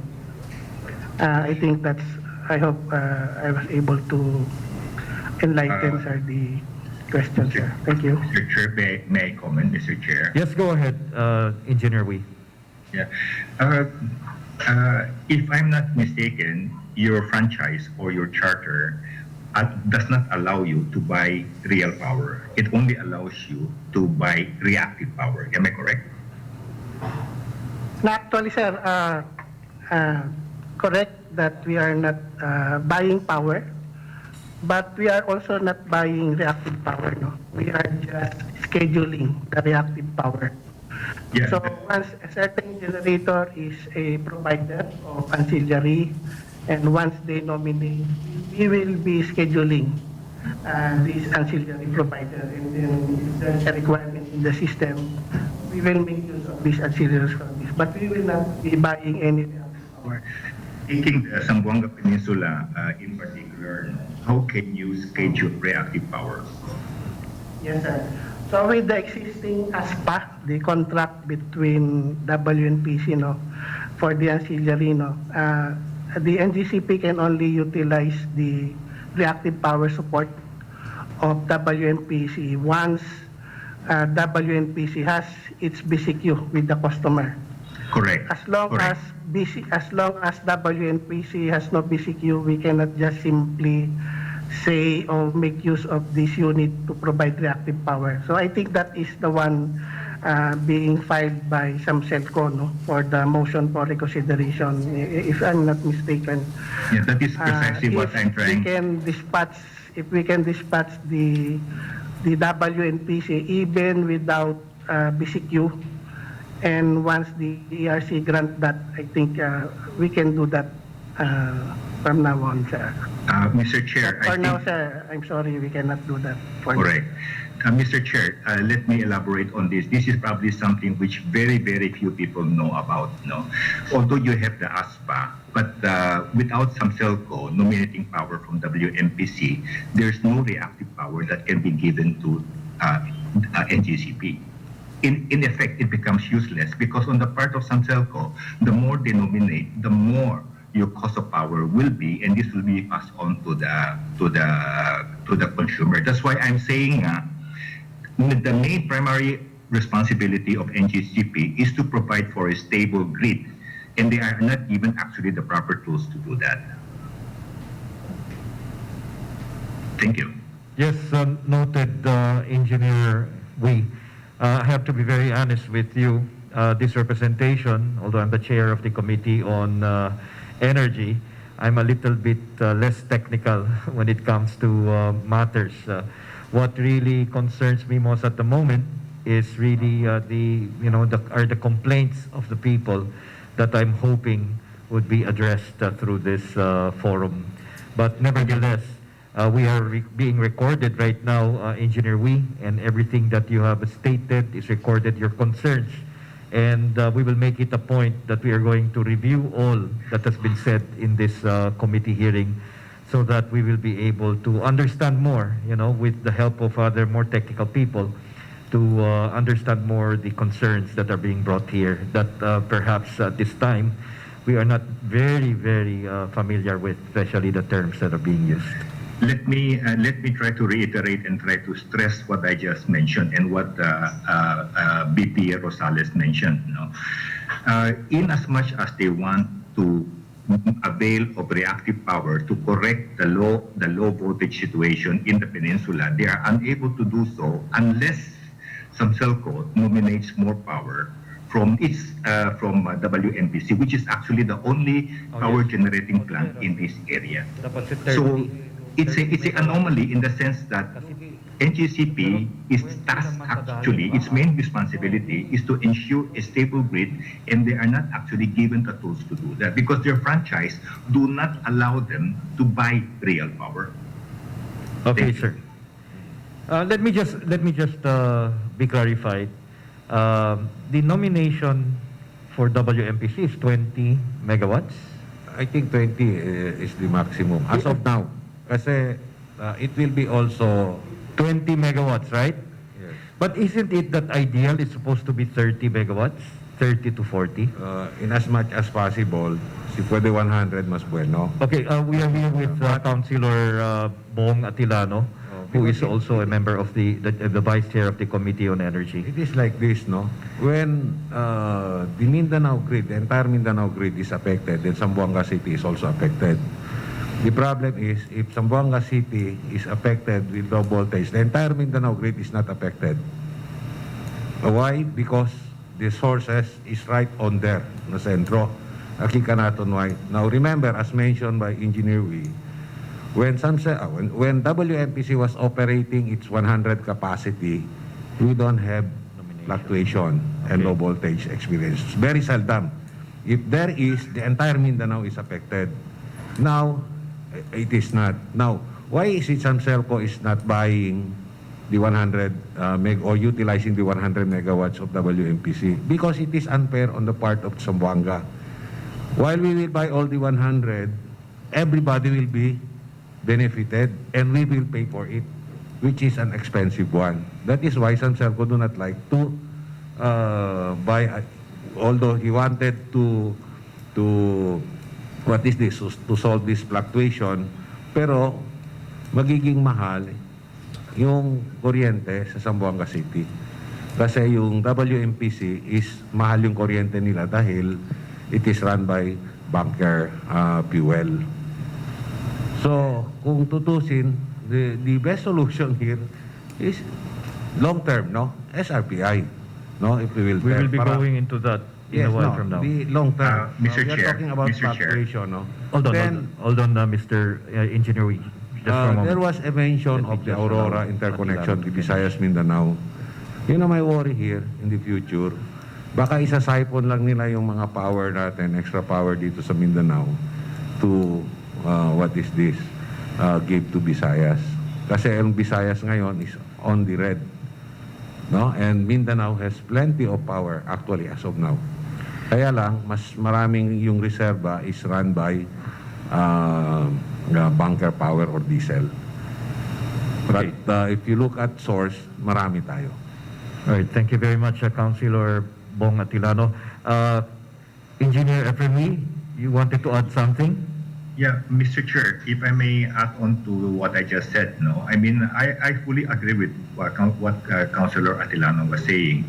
As a suggested solution, no, would be, and this would probably be, we should probably not take too long to be effective, no, is why don't we make representations through our congressmen or directly to the president to try to amend the charter or the franchise of NGCP to allow them to nominate power, real power. This could take a very short time, and that would actually help solve our solution. Engineer Wee, I would like to sit with you so that we could actually file a formal resolution to that effect. I think the voice of the City Council will be, in a way, a big help also, especially if we have to course it also to our congressman in Manila, or maybe a direct appeal to the President of the Republic of the Philippines. Is that all right with you? Yeah, sure, but I'm presently in Manila now. No, it's okay. We can do communication through Messenger, if that is all right with you. Okay, no problem, yeah. All right, sir. Thank you very much. Now, there are other people who would like to query. Let me just correct this. Because of the distance of the power producers, right? We are in the farthest end in as far as the line is concerned. So it affects. This is a fact that the stability actually is affected because of the distance. Yes or no? Okay, so it's really yes. Now, there is, as you mentioned earlier, Councilor Bong Atilano, there is really a need for Zamboanga also to have its own power source right here. And right now we have WMPC, but unfortunately we do not get all the power from them, right? Okay, so in line with this, there are other matters that I'd like to touch on this issue, but let me reserve it for later.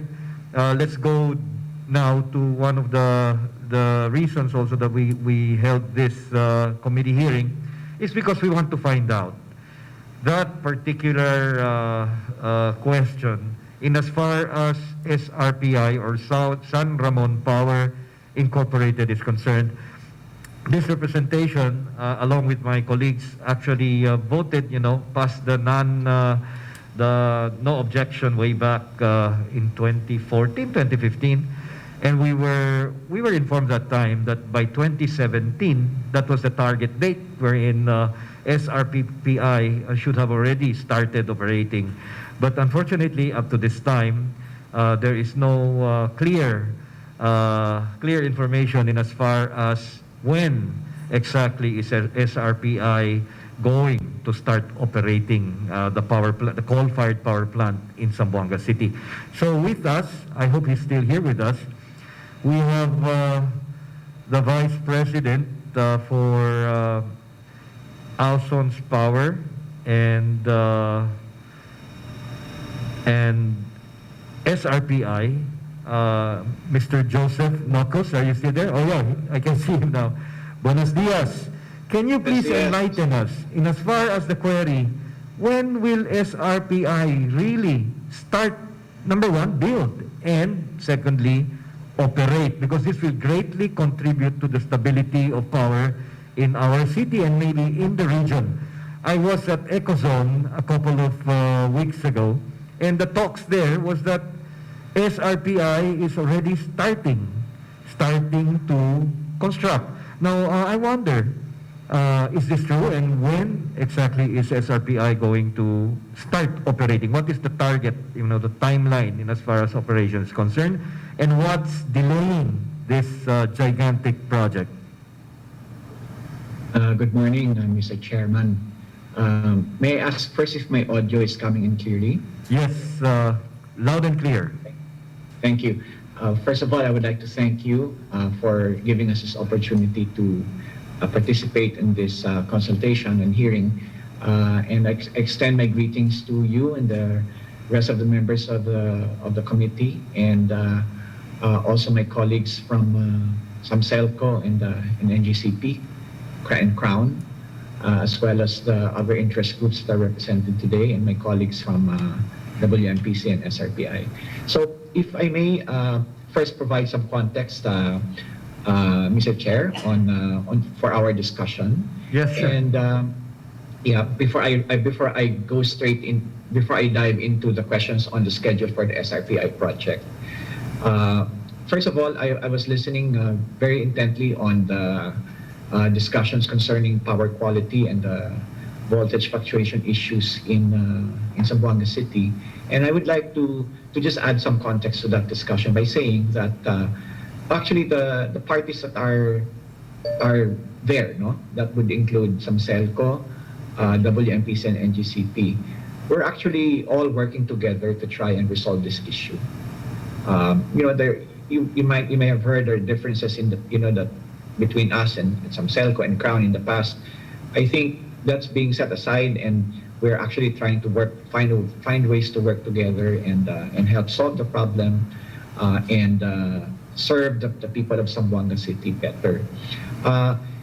NGCP, for its part, and WMPC, in our ancillary service contract, we actually our contract actually talks about NGCP having the ability to dispatch us to run us for incidental energy, meaning the power plant ought to be able to run to produce reactive power, or to produce active power that would then enable NGCP to harvest reactive power.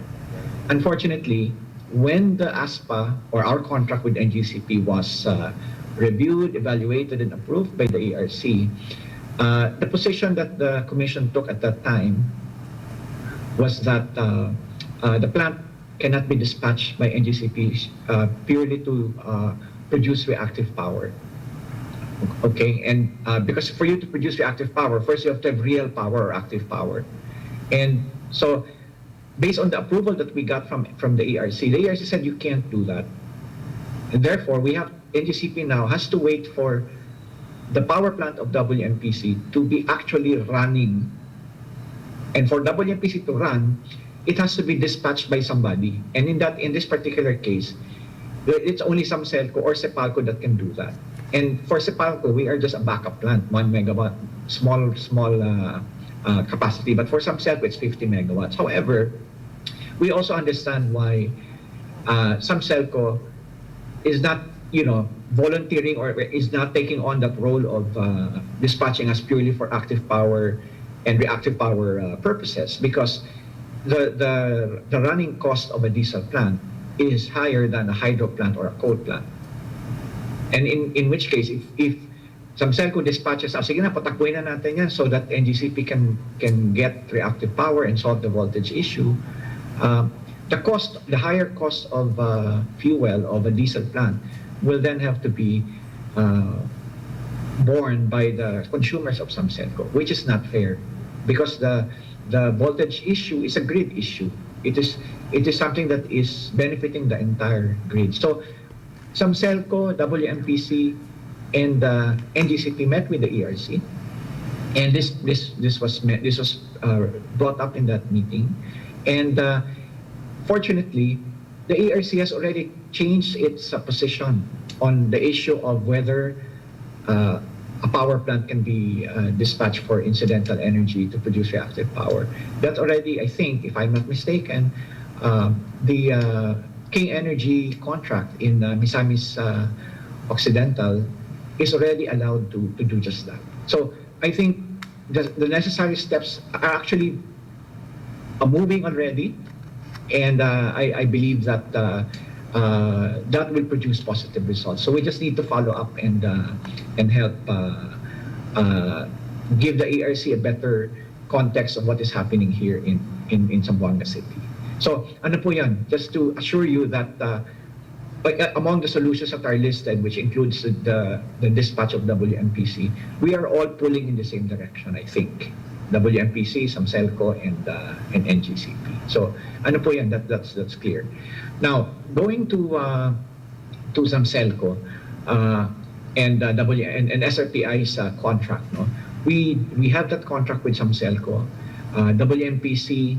SRPI has been developing this project. We've spent quite a bit of money here, almost $500 million pesos to develop this project. And SRPI remains committed to implementing this project. So what you heard at the Egozone is correct. We are already undertaking site development works that would then prepare the site for the entry of our EPC contractor, the company that will build the power plant. We are about to award the contract to build this power plant to an international Chinese company that would be building the plant for us.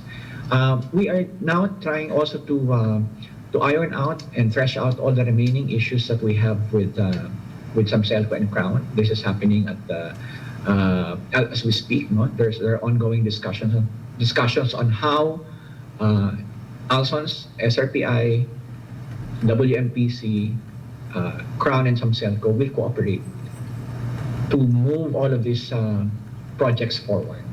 So, I see that as a very positive sign, a very positive development. We're thankful to our counterparts in ZAMCELCO and Crown for having the openness to engage in these discussions with us. So, and this is very important, Mr. Chair, because the implementation of the project actually rests on us being able to come up with a way forward with Crown and ZAMCELCO, how to cooperate. It's a 25-year contract, so it's very important for us that we come to a good understanding of just how we will work together. And the good news is that that discussion is taking place, and there is openness on both sides to make this happen. And with this, we are now quite optimistic that we can start construction of the power plant within the second quarter of 2021. So, we will be communicating this to you and to the public as we go along, because we want to make sure that everyone is up to date on what's going to happen at the Egozone. There will be an influx of equipment and workers in that area possibly in the first half of 2021. And this would lead to a completion of the project sometime in early 2024. Now, the question that might arise is what would happen between now and 2024? The WMPC is not going anywhere, okay? And we will be ready to continuously provide power to ZAMCELCO and NGCP as needed. And although there might be a need to recontract between WMPC and ZAMCELCO in compliance with the order of the Supreme Court and the Energy Regulatory Commission, and that is something that's a matter of compliance that we would all have to go through. But we remain prepared to provide service to Zamboanga City and ZAMCELCO. So, Mr. Chair, I think that in a nutshell is Alson's Power's response and commitment to Zamboanga City. And WMPC is not going anywhere. SRPI will be ready to serve you in the next within the next 3 years, and we remain committed to serving Zamboanga City. Thank you very much. Thank you very much, Mr. Nocus. Listening to you say that there's actually like a timeline for the second quarter of 2021 for the construction to really start, all the way there in the Ecozone. It's an exciting news for us in Zamboanga City. Well, in fact, this has been something that the people of Zamboanga City has been waiting for, I'm sure you know, the longest time. And to add to the excitement is that Ecozone, Ecozone is a booming center in Zamboanga City. In fact, if you went there, maybe if you passed by that place earlier this year, you would have noticed that there are two huge buildings that are being constructed. Actually, they're almost done. And these two buildings will actually be the IT hub, the envisioned IT hub of Zamboanga City. And definitely power is an element that should really be addressed aside from telecommunications. I have here with us the president of NICT in the Philippines, Mr. Michael Chu Lim, who is really, trying to propel, is among the champions of Zamboanga City in as far as propelling the growth of IT in our city is concerned. And Mr. Michael Lim. Hello, Michael. Is he there? Oh, I can see him. Mr. Michael Lim. Well, anyway, we will ask him to query later on. Is there anybody in the group who would like to query? Anybody from our Zoom group? I have Mr. Jolo Tadeo. Can you please open your microphone? He is one of the most vocal consumers in as far as ZAMCELCO is concerned. He's a member of the Consumers Federation of Zamboanga City. Mr. Tadeo, please open your microphone. Please unmute. Please unmute. Unmute your microphone. Okay, go ahead. Good morning, Mr. Chairman. Good morning, Mr. Tadeo. I am here with the one of the main men in as far as the power plant, the coal-fired power plant in Ecozone is concerned. Do you have any question? Yeah, actually, I have no question about SRPI. I would like to, if I may, All right, go ahead. provide information regarding the trip-offs that we experience here in the San Roque Feeder. Okay, go ahead, go ahead. It has nothing to do with SRPI, but nevertheless, please go ahead. You've been waiting for more than 2 hours already. Go ahead. Yeah, good morning, Mr. Chairman, stakeholders, participants. My name is Jolo Tadeo, and I'm with the Consumers Federation of Zamboanga City. This question pertains to our partners at ZAMCELCO in regards to the trip-offs that we experience here at San Roque Feeder. Let me just make mention that for the month of October, we have experienced 21 trip-offs. For the month of September, we have 20 trip-offs. For the month of August, we have 17. For the month of July, we have 18. For the month of June, we have 15. These are facts. I basically jot it down when I am home, so I would know how many trip-offs that we get on a monthly basis. But for the month of October, let me just make mention, October 4th alone, we have experienced 4 trip-offs. These are during the times of 1:37 p.m. in the afternoon of October 4th. We have 1:44 p.m. We have 2:29 p.m. and at 5:30 p.m. Those are the times that we experience trip-offs. That's for October 4th. Now, for October 29, I have recorded 8:38 a.m. trip-off, 9:14 a.m. and 9:34 a.m. if I may continue for the month of September, for September 13th alone, we have 8:05 a.m. trip off. We have 3:45 p.m. trip off, and we have 3:59 p.m. trip off. For the month of August, on August 9th, we experienced 4 trip offs on August 9th rather. We have a trip off at 10:45 a.m., 1:49 p.m., 3:23 p.m., and at 7:45 p.m. So the rest I didn't really jot it down, but these are the number of trip offs on a monthly basis that we experience here at the San Roque Pier. So I would like for ZAMCELCO to hopefully be able to address this issue in regards to the trip offs in San Roque Pier. And also, if I may mention, I know if there are also power interruptions or trip offs that occurs in Tumaga, Pasonanca, or Nunez Peter. Why is that? It's because our cable service provider, which is Sky Cable, when I experience service interruption in the Sky Cable service that we have, it's either there's a trip off or interruption in these 3 feeders, namely Tumaga, Pasonanca, and Nunez. So what do? I would make a phone call to ZAMCELCO at 990-2668. That's basically their technical line.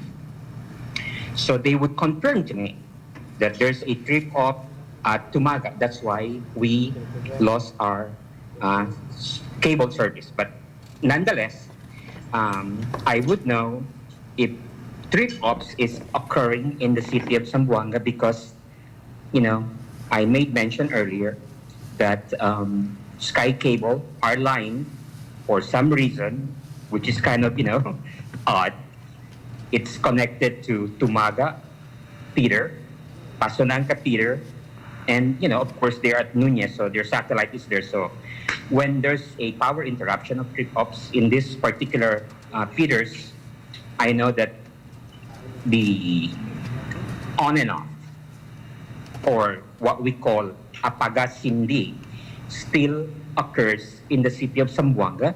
So I am humbly asking ZAMCELCO, in particular the IMC, which is Crown Desco, who had taken over ZAMCELCO since January 2019, to look into this.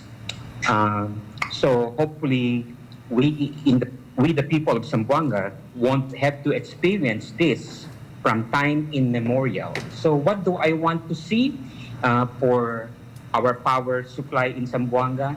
To be a power supply that is consistent, fair, that the people of Zamboanga can experience something better, that this power supply no longer happens like what is happening now. I'm talking about now. So I would like to see moving forward, hopefully in the next 6 months, all these trip offs in San Roque Peter, where I belong, where I live, will be addressed not only in San Roque Peter, but the entire feeder of the city of Zamboanga. We want a Zamboanga city that we can enjoy, that we have light at night. So this is pretty personal for me because, since I was 8 years old, I already experienced this power problem in the city of Zamboanga. So I was happy when IMC came in. I was very positive about it.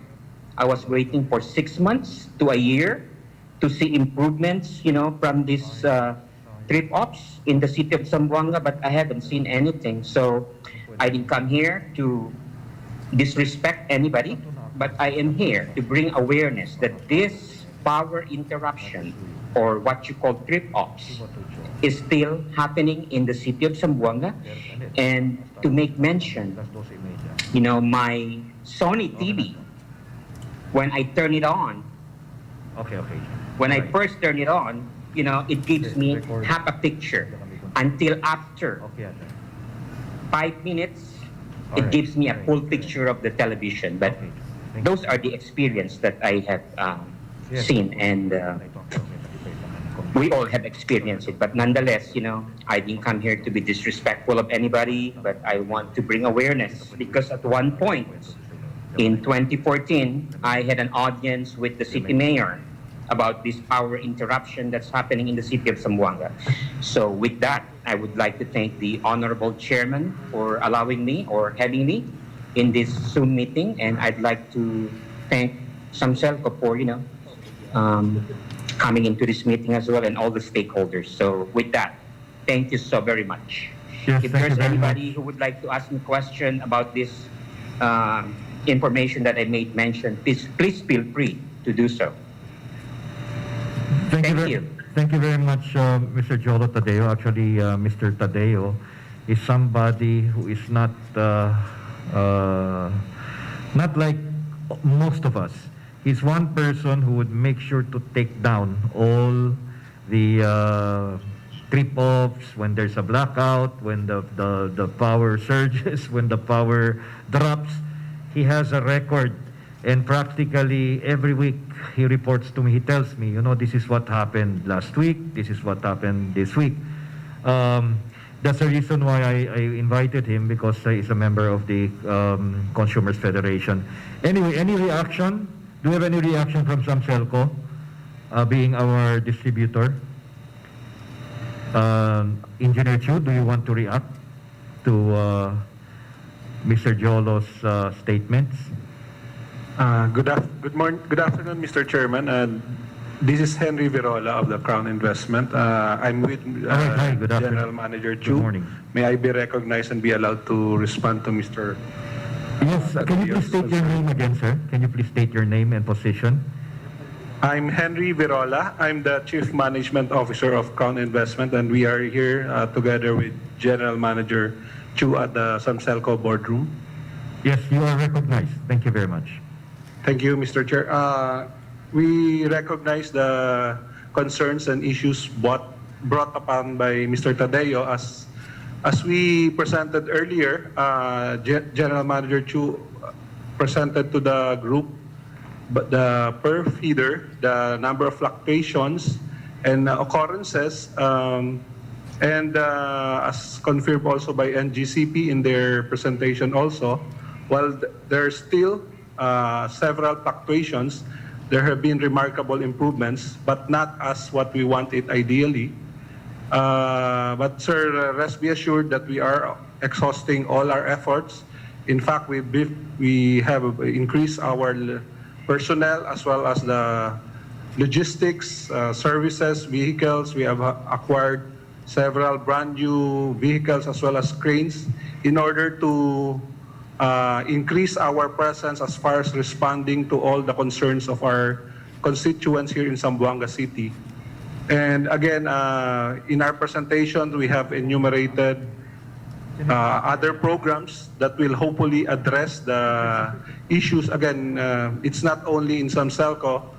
Again, in terms of highlighting, there's also a need to address the nomination as far as the ASPA, which we have already discussed previously.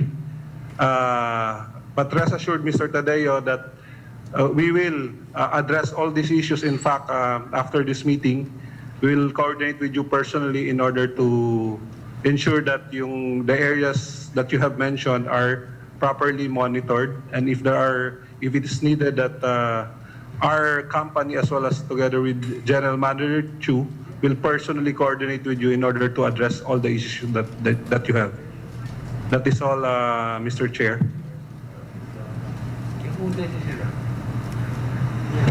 Thank you very much, sir. Thank you very much for joining, and I hope that answers your concerns, Mr. Tadeo. At any rate, we are almost... Yes, it does. Thank you. Thank you. Thank you. Thank you very much. Now, we have other concerns, no? But time is really running out. Let's give it the last 15 minutes. This is the last stretch. Up to this time, we have not been able to address who is really supposed to be responsible in as far as the fluctuations are concerned. While on one end, ZAMCELCO says that it could be partly, the one of the reasons could be because of the NGCP. NGCP, on the other hand, earlier identified, made it sound like there are also, instances wherein it's really ZAMCELCO. Now, in as far as the constituents are concerned, we are left hanging. We really do not know how we are going to go about this, because up to this time, a lot of people really want that our, appliances that have been damaged should really be, compensated. In Australia, in the United States, and even in Europe, cities, the power companies actually holds it as their obligation, whenever proven that fluctuations actually was generated, or that the damage was actually caused by their power services, then it is automatically, whenever they complain, they are given that compensation. So I am wondering what makes the Philippines different from other countries when consumer rights should really be respected as well. And I have not received any absolute answer in as far as this question is concerned. So I am just hoping, I continue to hope that sooner or later, ZAMCELCO and NGCP will be able to sit down, and really address this matter, because it is really unfair on the part of consumers. We've never, earlier this year and late last year, we never experienced fluctuations that much. Never in the whole of my stay, my life in Zamboanga City. As far as I know, I never experienced it compared to last year. It was the worst. And this year, January, February, we also experienced that. So yun lang, ang gusto ko na sana ma-address din ng power groups natin, NGCP and ZAMCELCO. Now, there are other concerns like earlier mentioned, marami akong sinulat dito, but we have to concentrate. One of the reasons why we're having these blackouts, as mentioned earlier, on top of the list was actually the vegetation. Na nagkakaroon ng problema talaga every time there's a strong wind. We can expect that one of our areas, our feeder, is going to be affected. So this thing should really be highly addressed. And the Zamboanga City government, as mentioned earlier by City Assistant City Administrator Mr. Ras, that meron na kaming ordinance to this effect. But we are also coming up with a new ordinance to even strengthen further the enforcement of going after, penalizing people who are installing, lines just anywhere, building a post, and even the plants, the trees that are growing below and under this important power lines. So we are going to help our power companies, and to this effect, we shall call on our barangays, because there are other matters that we will discuss also with them anyway, to reiterate the need for their cooperation. They are really supposed to be the number one informer in as far as the line, the trees and this vegetation problem is concerned. Silang nakakaalam kung saan ang mga areas that affected, and they should inform ZAMCELCO, and with them, forge a kind of a cooperation so that they will be able to prune or trim or cut the trees that are going to be affecting our lines. Is there anything else from the body that you would like to comment or would you like to ask? Mr. Michael Chulim, are you still listening? Are you still there? Do you have any question or any comment? Because I know the ICT industry is one of those that will truly be affected in as far as power, that is truly, dependent on power. So do you have any comment, Mr. Michael Lim? No, uwi hasta ahora, no? Yes, sir. Sir, can you please go to the podium and kindly please identify yourself so that we will be able to record. Mr. Chair, I'm Daniel Ilagan. I'm the District Manager for Northwestern Mindanao. I would just like to add on the proposal of the city to enact an ordinance that we have a new law, a recently passed law, which is RA 11361. It is an act ensuring the continuous and uninterrupted transmission and distribution of electricity and prohibiting the prohibition and penalties thereof. So I think I suggest to the committee that the law should also, the local ordinance should be based also, or this RA should be patterned, used as a reference to the incoming. Okay. Hello. Thank you, Mr. Chair. Sir VP. Thank you very much, sir. Yes, Mr. Michael Lim. Sorry. Hello. Mr. Michael Lim, are you there? Do we have any queries from Ms. Chu Natividad, who is from the ZICT, in as far as power is concerned?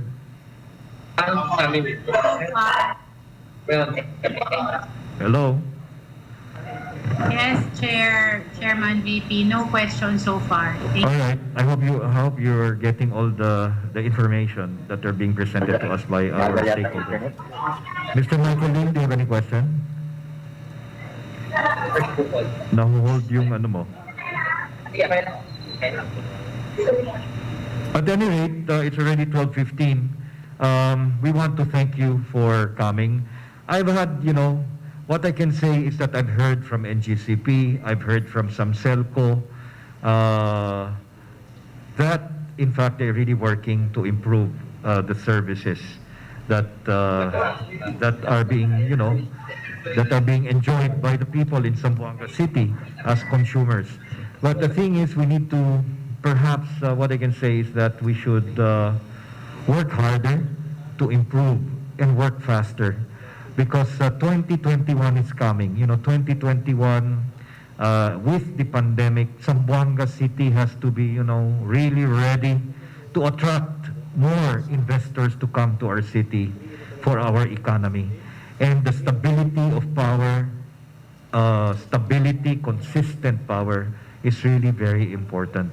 That's why we welcome news coming from SRPI that they will be, they have already plans of starting their construction on the second quarter of next year. These are good news. We have plans to promote Zamboanga as the new ICT area for investment in the Philippines. And stable power is really what we need. Because if our power will be like what we used to experience in the past, when we have every time there's a drought, every time there's El Nino, we will be experiencing 7 to 8 hours of blackouts daily, then this will really be discouraging the would-be investors who will bring in not only the jobs that we need, but also, improve the economy, contribute greatly to the economy of Zamboanga City. Mr. Michael Lim, can you hear now? Anyway, I tried many times to ask from Mr. Michael Lim. He's the president of NICP. It's the National Umbrella Organization of ICT organizations. Mr. Chair, I think one of the recommendation is to amend the kite flying law, not only in the airport area, but to include already where power line is, where the power line is situated. No, I think that is one of the recommendation. I think the other one is we have to increase the penalty those who are planting under the power lines. Wait, hold on. We need No. we need our majority. We need some people to come here, councilors, to second. Hold on for a moment. Anyway, you can go ahead. You can go Yes, ahead. I think we can have that as a report, and one of them based on the what they're asking, like ZAMCELCO is asking, to help them out is to amend that kite flying law. No, we had in Zamboanga City to include already where the power lines are, especially the primary lines are located. Because there are several situations, it causes also brownout because of that kite flying what the children are doing, no? So in our report, I think we can just include that, but not necessarily we will second it here or whatever, but we will include in our report so that during the plenary that will be acted upon. Any further comments? Any recommendation? Amending that kite flying ordinance. To Yes, include- aside from the kite flying, I think we should also consider that request earlier for us to make representations. yes, no? the representation regarding with the concern of NGCP. Yes. With regards to stabilizing the power reliability, no? In not only in Zamboanga City but the entire Zamboanga Peninsula. Yes, yes. We will be. This was a concern brought up by by Engineer Efren Wee. Yes, yes. And we promised to communicate with him, even through Messenger, just to get more or less exactly what he is requesting for, that we make representations with our congressman and maybe even the president. We can actually go directly to the president. Are there any other concerns? Any questions, any comments from anybody in the group? Be none. So we'd like to thank you for coming. Pasensya vosotros, así na chabacano kay ustedes no hay ustedes ko sa habla? Aquí no hay. Okay, thank you very much for coming, and to all those who have joined us through Zoom. We really want to thank you for being part of this important committee hearing on the state of power in Zamboanga City. And as mentioned earlier, we are just hoping that our power will be stable, consistently with 230 in far as voltage is concerned. And there's one other thing I forgot to bring up here. We are also hoping for the fast reaction coming from ZAMCELCO in as far as complaints are concerned. We want ZAMCELCO, we're suggesting to ZAMCELCO with the presence of Crown Dispo there, we are hoping that you will be able to improve on your communications facility with your telephone lines and come up with a system that will not make people wait for more than 15 minutes, 20 minutes, 30 minutes, and they keep on, ringing back to no avail. So I think people should be served even through communications, when they need to complain immediately, when they want to query, there should be somebody in ZAMCELCO with that hotline number that, with a system, a multifunctional system wherein people can immediately be answered to and their concerns addressed. So again, thank you very much, everybody. On behalf of the... Yes, we also would like to request those who presented to please, for record purposes, to submit to us through email.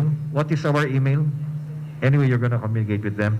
so that we will be able to share it with the rest of the City Council as well as those people who will be interested to know what really transpired here and what were presented here.